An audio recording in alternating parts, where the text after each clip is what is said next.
Fala pessoal, tudo bem? Se você tem interesse em aprender mais sobre radiologia, eu tenho um convite especial para você.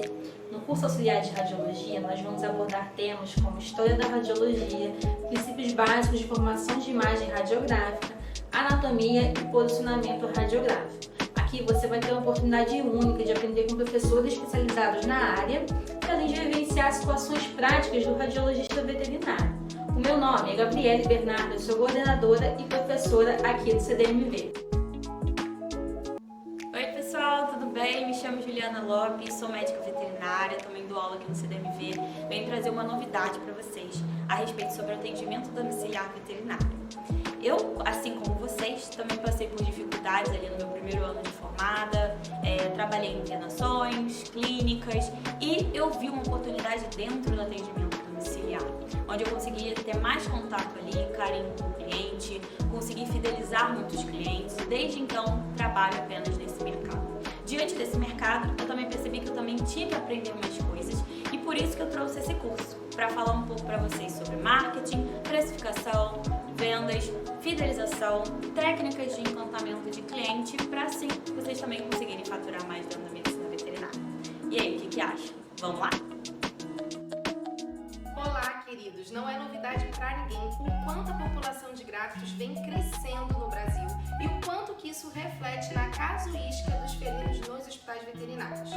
Eu tenho um convite muito especial para você. Se você é médico veterinário ou estudante de medicina veterinária e percebe que na sua formação, na graduação, não conseguiu contemplar toda a necessidade de conhecimento para te deixar seguro no atendimento dessa espécie, aqui no CDMV nós temos a pós-graduação de medicina felina, que terá todos os professores especializados, qualificados e atualizados para te trazer todo o conteúdo necessário para que você ganhe essa confiança.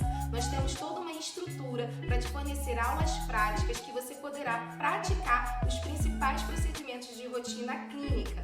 Meu nome é Clarissa Moreira, eu sou coordenadora da pós-medicina felina aqui do CDMV e você não pode perder essa oportunidade. Vem para o CDMV!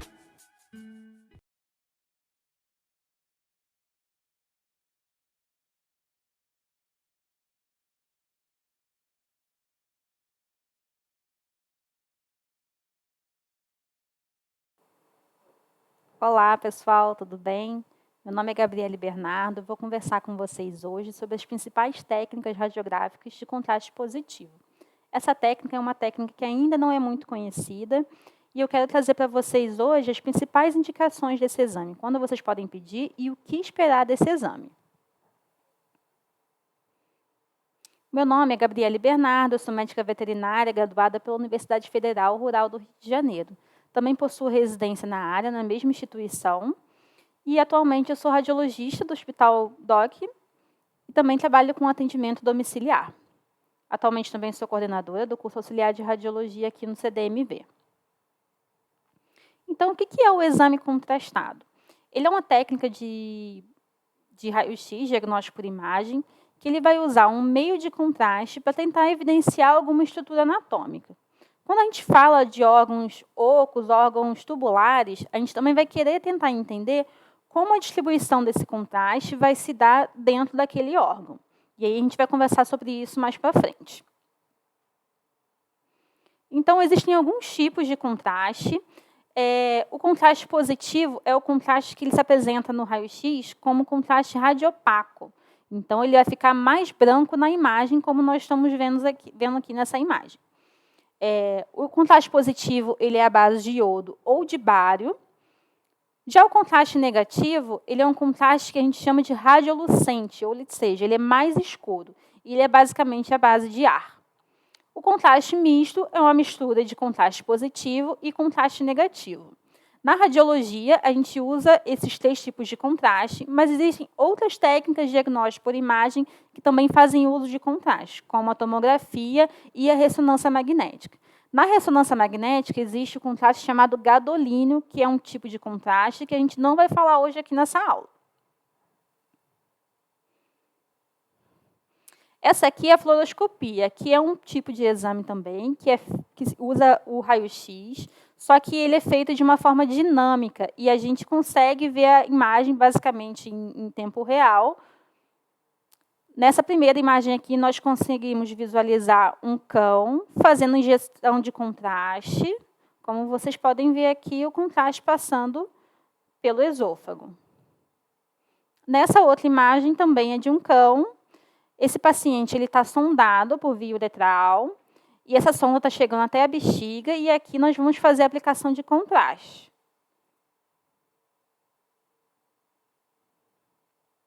Aqui vocês conseguem ver a bexiga sendo toda repleta ali por contraste radiográfico.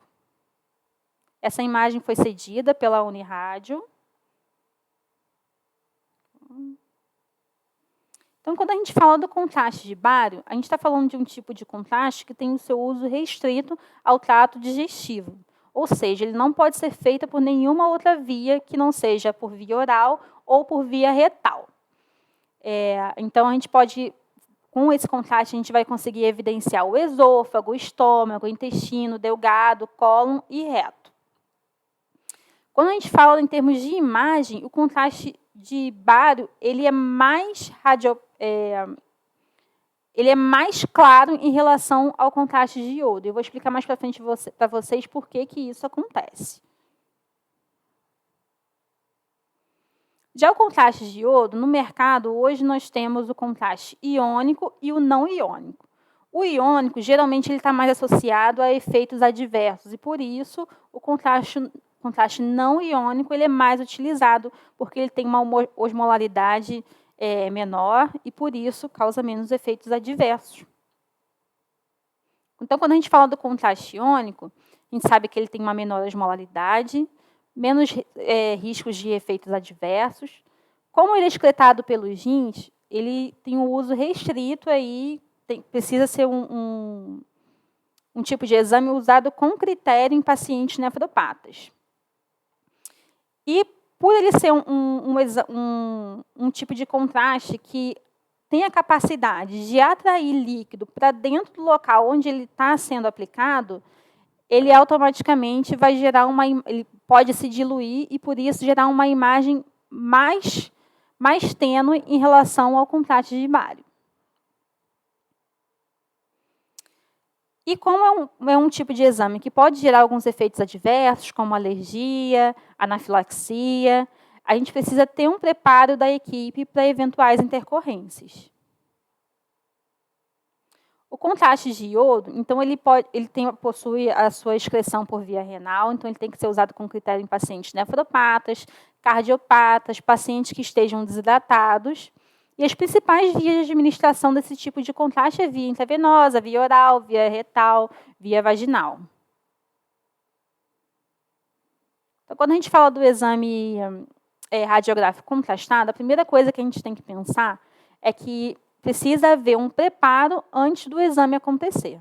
Então, a gente precisa preparar a nossa sala, preparar o ambiente e fazer com que a equipe também seja preparada para tudo que vai acontecer naquele momento. Então, a gente precisa cadastrar esse paciente no exame, no computador, precisa preparar a sala e pegar todos os utensílios que a gente vai utilizar para esse exame. Se paramentar também é importante, para a gente poder ter a proteção da questão do raio-x. E quando a gente fala do preparo do paciente, isso vai depender do qual tipo de exame que a gente vai fazer. Então, se vai ser um exame que vai requerer o acesso venoso, a gente precisa fazer o acesso venoso. Se for um exame que precisa ser feito enema, por exemplo, a gente vai precisar fazer o enema antes. E a principal coisa que a gente nunca pode se esquecer é que, antes de fazer o exame radiográfico contrastado, a gente precisa fazer as projeções radiográficas simples. Então, primeiro são feitas as projeções radiográficas simples da região que a gente quer avaliar, depois a gente faz a administração de contraste e, posteriormente, a gente faz a aquisição das imagens contrastadas. Então, a esofagografia é um tipo de exame que a gente vai fazer o contraste da região esofágica. Então, a administração do contraste ela pode ser tanto de forma voluntária ou involuntária. Forma voluntária é como está acontecendo aqui nesse vídeo. A gente conseguiu misturar um pouquinho de contraste de bário em um tipo de alimento úmido, pastoso, bem palatável. Então, esse paciente ele teve interesse em se alimentar com esse tipo com o contraste, mesmo que seja um tipo de contraste que ele tenha um sabor um pouco amargo. Então, nessa imagem aqui, como vocês podem ver, o paciente está se alimentando normalmente. Aqui eu fiquei muito feliz que isso aconteceu, porque quando esse tipo de administração é feito de forma involuntária, o paciente tende a cuspir o contraste, ele pode se sacudir e, às vezes, jogar contraste na própria roupa, jogar contraste na mesa, e isso pode fazer com que as nossas imagens fiquem borradas, fiquem com vários artefatos. Então, quando a gente faz a administração de contraste de forma involuntária, a gente tende a ter mais sujeira na nossa imagem. Então, a gente precisa tomar mais cuidados. Quando o paciente ingere de forma voluntária, a gente fica realmente muito feliz quando isso acontece. Uma coisa que a gente precisa ter muita atenção é que todo o exame radiográfico, né, quando a gente vai radiográfico contrastado, a esofagografia, ou os outros exames que a gente vai falar para frente do trânsito gastrointestinal, ele precisa ser feito com o paciente acordado e com os reflexos de deglutição preservados, tá? Para evitar o risco desse paciente broncoaspirar, que é uma coisa que pode acontecer, principalmente quando a gente faz essa administração de contraste de forma involuntária. Então, a gente precisa ter esse cuidado. Também não é um exame indicado aí para pacientes neonatos, justamente porque esses pacientes eles têm um reflexo de deglutição não tão apurado quanto um animal adulto. E quando a gente está falando, geralmente as indicações para esse exame, né, são algumas, mas eventualmente em algum momento esse paciente pode passar pela endoscopia. Então, quando esse paciente já existe a possibilidade desse paciente passar imediatamente por endoscopia, não é indicado que se faça esse tipo de contraste, tá? Porque pode atrapalhar o endoscopista a ver a imagem que ele quer avaliar e também pode danificar o aparelho do endoscopista. Então, as principais indicações que existem hoje em dia para o uso da esofagografia ou esofagograma são suspeitas de megaesôfago, e aí esse megaesôfago ele pode ser tanto segmentar quanto difuso. E aí, quando a gente fala do megaesôfago segmentar, a gente pensa nas anomalias do anel vascular. E quando fala de megaesôfago difuso, existem várias doenças que podem provocar esse tipo de alteração. A gente também pensa nas estenoses, que acontecem na parede do esôfago, ou também que podem acontecer em áreas ao redor do esôfago, que levam a um tipo de estenose extramural. As hérnias hiatais, hérnias gastroesofágicas também podem podem ser indicadas aí que se faça a esofagografia. Corpo estranho não radiopaco também pode ser uma indicação. Então, aquele tipo de corpo estranho que não aparece no exame radiográfico simples, pode ser que seja indicado aí a administração de contraste para tentar evidenciar o corpo estranho no esôfago desse paciente. Nessa imagem aqui, nós vemos a imagem de um cão. O contraste foi administrado e o que se espera é que esse contraste passe imediatamente pelo esôfago. Então, no esôfago, o contraste, o alimento, ele passa de uma forma rápida e, eventualmente, fica só um resquício de contraste quando esse esôfago está normal, né? Aqui nesse paciente, a gente já vê, então, a cavidade gástrica preenchida por conteúdo radiopaco e a gente vê aqui uma imagem na transição aqui entre o tórax e o abdômen. Esse paciente aqui ele veio com uma suspeita de hérnia hiatal. Então, é bem provável que esse paciente tivesse realmente algum tipo de alteração ali na região do hiato. Outros exames de imagem podem trazer ali uma melhor diagnóstico, né, para esse paciente, mas aqui já existe um forte indício de que esse paciente tivesse algum tipo de anomalia ali na região hiatal. E muitas vezes, o exame radiográfico simples, ele pode trazer para a gente respostas em que a gente não vai precisar fazer o exame radiográfico contrastado. Então, esse é um dos motivos, inclusive, da gente fazer o exame radiográfico simples primeiro. Então, esse paciente ele é um paciente jovem, de 2 meses, e que tinha vômitos recorrentes. Basicamente, toda a alimentação dele que ele ia se alimentar, ele colocava a parte para fora. E já que no exame radiográfico simples, a gente consegue evidenciar uma dilatação do esôfago, que era a principal suspeita desse paciente. Então, nessa imagem aqui, nós conseguimos ver a traqueia ventralizada, né? Então, ela está deslocada aqui para a região ventral. E nessa imagem aqui atrás, nós vemos duas linhazinhas que evidenciam as extremidades do esôfago. Então, aqui, por essa imagem e outras imagens também, que a gente conseguiu fazer a avaliação desse paciente, a gente consegue observar que esse esôfago estava dilatado. Essa imagem já é uma imagem contrastada, né, do esôfago, e aqui nós conseguimos observar uma grande extensão, uma grande dilatação do esôfago na porção pré-cardíaca, né? Então, essa é a silhueta cardíaca. Ops. Essa aqui é a silhueta cardíaca. Nós vemos uma dilatação esofágica importante na porção cranial. E aqui, caudal, a gente vê um discreto filete de contraste. Então, esse paciente era um paciente jovem. Essa é uma imagem muito comum em pacientes que possuem anomalias do anel vascular, né? Que esse aqui é um tipo de esôfago, de megaesôfago segmentar. Obviamente, vai ser necessário que esse paciente passe até mesmo por uma tomografia para tentar entender qual tipo de vaso realmente está acometendo aquela região ali para provocar esse megaesôfago. Quando a gente fala do gastrograma ou o trânsito gastrointestinal, a gente está falando do exame contrastado do estômago e do intestino.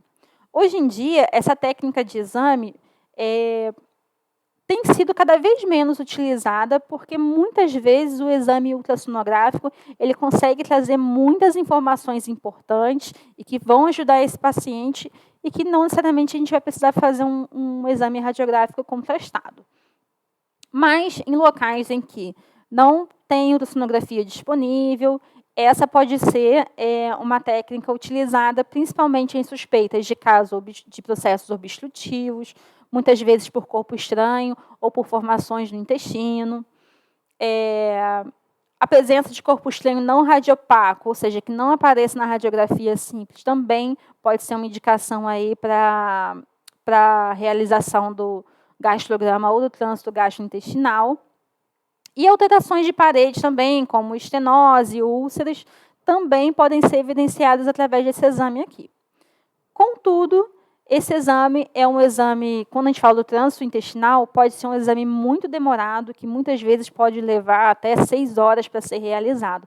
Dependendo de como tiver a motilidade desse paciente, esse contraste ele pode levar muito tempo para progredir no trânsito no estômago e no intestino. Então, a gente vai precisar dedicar bastante tempo. Pode ser, muitas vezes, um exame também oneroso para o cliente. Então, ele precisa ser solicitado com bastante critério quando outras técnicas de diagnóstico por imagem não estiverem disponíveis. E a gente precisa ter muita atenção também na questão da dose para esse paciente. Porque se a gente fizer um volume insuficiente de contraste, a gente pode provocar, pode fazer imagens com um preenchimento inadequado tanto do estômago quanto do intestino e, às vezes, deixar o radiologista mais em dúvida do que trazer uma resposta eficaz para aquele paciente. Então, sempre fiquem atentos à dose para aquele paciente, a dose do contraste. E lembrando que o contraste radiopaco, que é esse aqui da contraste de bário, que é esse aqui da imagem, ele fica muito mais evidente, geralmente, do que o contraste iodado. Agora, uma coisa que a gente precisa ter muita atenção também, que eu não comentei com vocês antes, é que em casos de suspeita de ruptura do estômago, do intestino e esôfago, o contraste de bário também nunca deve ser utilizado.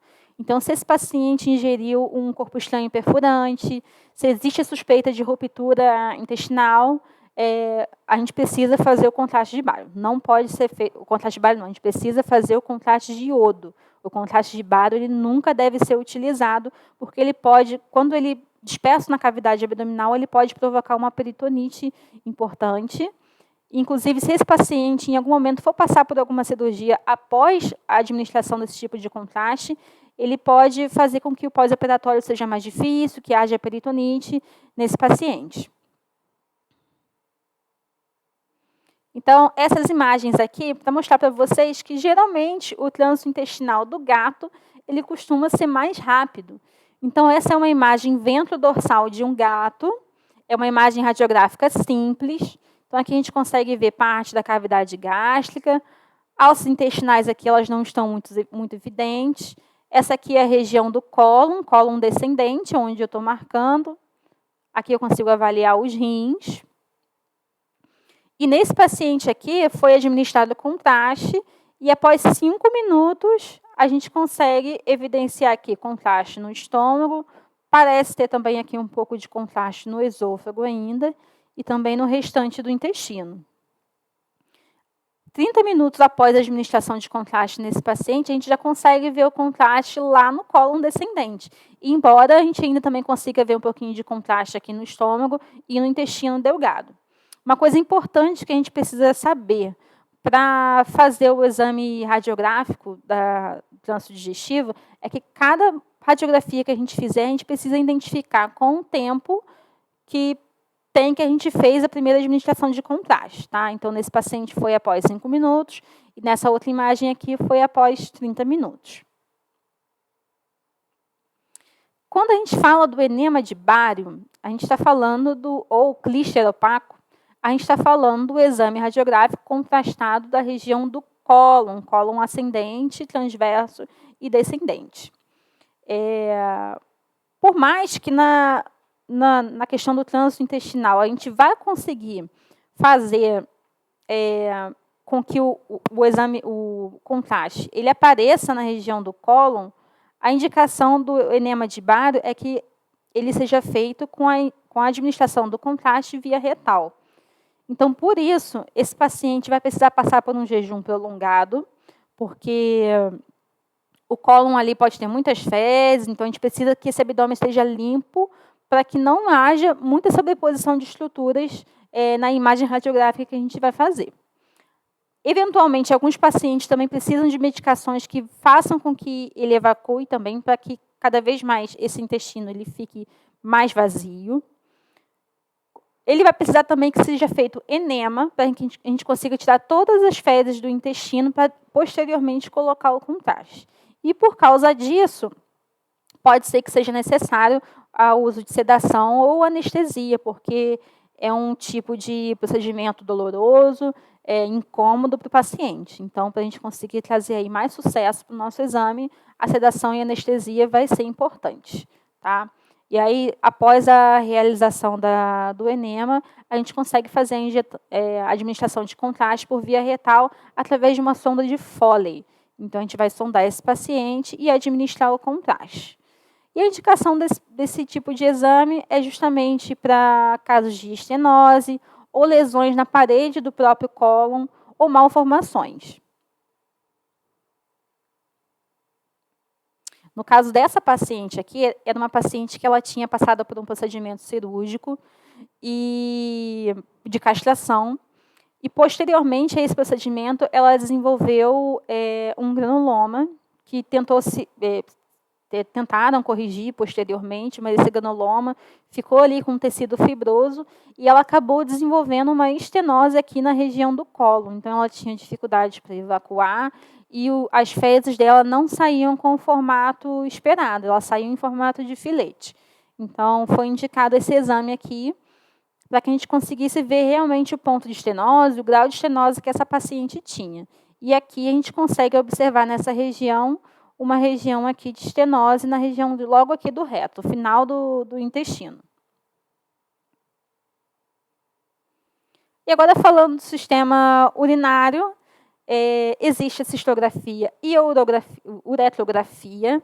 Quando a gente fala disso, a gente está falando de administração de contraste, ou na bexiga ou na uretra por sonda. Então, a gente vai sondar esse paciente e vai fazer uma injeção de contraste via retrógrada. Então, até esse contraste chegar aqui na bexiga. Quando o contraste está aqui na região da bexiga, a gente chama esse exame de cistografia. Quando esse contraste ele vai se distribuindo aqui pela região da uretra, a gente está falando de uretrografia. Muitas vezes a gente vai fazer os dois tipos de exame no mesmo paciente, ou eventualmente, se quiser só que seja feito o contraste na uretra, também é possível. E as principais indicações que hoje eu vejo na minha rotina é para a ruptura de bexiga, porque muitas vezes o diagnóstico de ruptura de bexiga pela ultrassonografia ele pode ser muito desafiador e trazer muitas dúvidas. Então, para a gente ter certeza que esse paciente tem ruptura ou na bexiga ou na uretra, então, pacientes que foram muito manipulados, a gente observa esse tipo de situação muito em gatos que foram muito manipulados, tentaram desobstruir várias vezes, eles podem desenvolver ruptura de uretra. Então, para a gente conseguir ver bem a imagem, a gente pode fazer aí o exame contrastado dessa região. Tem outras também alterações que a gente pode indicar esse exame, como malformações, hérnias inguinais, perianais, para conseguir identificar as estruturas que estariam presentes nessas hérnias que a gente está citando aqui. Então, essa imagem, a gente está vendo aqui a bexiga contrastada por contraste radiopaco. E aqui a gente consegue ver uma imagem muito discreta de contraste até aqui nessa região. Então, essa imagem é a imagem de um gatinho que tinha suspeita de ruptura de uretra, mas a gente não observou ruptura de uretra nesse paciente. Essa é uma outra imagem de um paciente também, que foi submetido a cistografia, porque ele tinha ruptura de bexiga. Então, esse paciente era um paciente que já tinha passado por algumas cirurgias, tanto de desobstrução como para retirada de cálculos da bexiga. E aqui a gente consegue observar a região da bexiga, que a dele já era bem pequena, por causa dos sequentes procedimentos cirúrgicos que ele passou. E aqui, se vocês observarem ventralmente a bexiga, a gente consegue observar uma distribuição de contraste irregular. Então, nessa imagem, a gente consegue saber que essa bexiga estava rompida. Aqui a uretra desse paciente, se vocês observarem essa imagem aqui, é a sonda. Então, nós sondamos esse paciente para conseguir injetar o contraste. Essa região aqui, a gente consegue observar a uretra também desse paciente muito dilatada. Esse paciente também tinha dilatação de ureter. Então, bem provável que esse contraste também tenha subido pelos ureteres de forma retrógrada. Por isso que a gente conseguiu observar aqui essa imagem radiográfica contrastada dos ureteres. Quando a gente fala de malformação, existem algumas malformações que podem acontecer, como a persistência do divertículo, o divertículo urecal e a persistência do canal do úraco. Nesse paciente, ele tinha uma imagem de divertículo. Então, aqui a gente consegue observar a imagem da bexiga. Ele é um paciente bem grande, então a imagem não ficou tão nítida. Essa aqui é a imagem da bexiga. E se vocês observarem aqui cranialmente a bexiga, a gente consegue observar uma pequena imagem, que é a comunicação que a gente consegue ver do contraste para essa região aqui. Então, essa é uma imagem clássica de vertículo urecal. Quando a gente fala de urografia excretora, a gente está falando da administração de contraste por via intravenosa. Lembra que eu falei no início da aula que a excreção do contraste é feita pelos rins? Então, a gente vai fazer a administração desse contraste e vai querer visualizar, na verdade, como vai ser a distribuição do contraste pelos rins, ureteres, bexiga e uretra. As principais indicações são malformações, então pacientes que têm suspeita de ureter ectópico, ureterolitises que não vão ser visualizadas no exame radiográfico simples, estenoses ureterais, rupturas também. Hoje em dia, pelo menos aqui no Rio de Janeiro, né, existe a tomografia de fácil acesso. Então, esse exame ele pode ser facilmente suprido pela tomografia computadorizada, que é um exame que vai trazer mais resposta, uma resposta mais clara dessas alterações. Mas em locais onde não é possível, não é acessível a tomografia computadorizada, a urografia excretora também pode ser realizada. Então, nesse paciente aqui, a gente observa uma urografia excretora, um paciente que passou por esse procedimento. Aqui a gente observa no exame radiográfico simples uma grande área uma grande área arredondada, radiopaca, na região do abdômen direito. Aqui na imagem radiográfica já contrastada, a gente consegue observar o rim E a gente consegue ver ele aqui com mais clareza em relação a essa outra imagem aqui, porque ele passou por um procedimento, passou pela administração de contraste, então a gente consegue ver aqui a fase de nefrograma, que a gente chama, que é quando o rim está com contraste. Aqui também a gente já consegue observar o ureter, e essa região aqui é a bexiga. 15 minutos após essa imagem radiográfica, ela foi repetida, e a gente ainda observa o contraste aqui na região do rim, vê um pouco de contraste aqui também no ureter, e observa também contraste na bexiga. Nessa outra região aqui, que a gente viu no exame anterior, a gente também consegue observar um pouco de contraste com uma distribuição mais heterogênea, mais irregular. Essa estrutura grande que a gente observa aqui é o rim dessa paciente. Essa paciente era uma paciente jovem e ela tinha, além de ureter ectópico, tinha ureterocele. Então, ela não conseguia fazer a excreção da urina de forma adequada e, por isso, ela desenvolveu uma hidronefrose no rim direito. Essa paciente, posteriormente, passou por um procedimento cirúrgico para a correção desse problema e, hoje em dia, ela está super bem. E aqui, finalizando a aula, eu queria trazer para vocês esse pensamento, né, que todo exame ele precisa responder a uma pergunta. Então, a gente precisa sempre estar fazendo as perguntas certas e pensar qual exame, seja ele de imagem ou outro tipo de exame, laboratorial, qual exame vai conseguir me trazer a resposta que eu preciso para aquele paciente. Aqui estão os meus dados. Se vocês quiserem entrar em contato comigo, podem entrar em contato comigo. Eu queria também deixar para vocês um recadinho importante. A gente vai estar fazendo o sorteio. Só um minutinho. A gente vai estar fazendo um sorteio de um monitor multiparâmetros portátil. E aí é só vocês acessarem o link que está aqui na bio. Ah, está aqui, gente. Esse monitor aqui que eu estou falando, tá?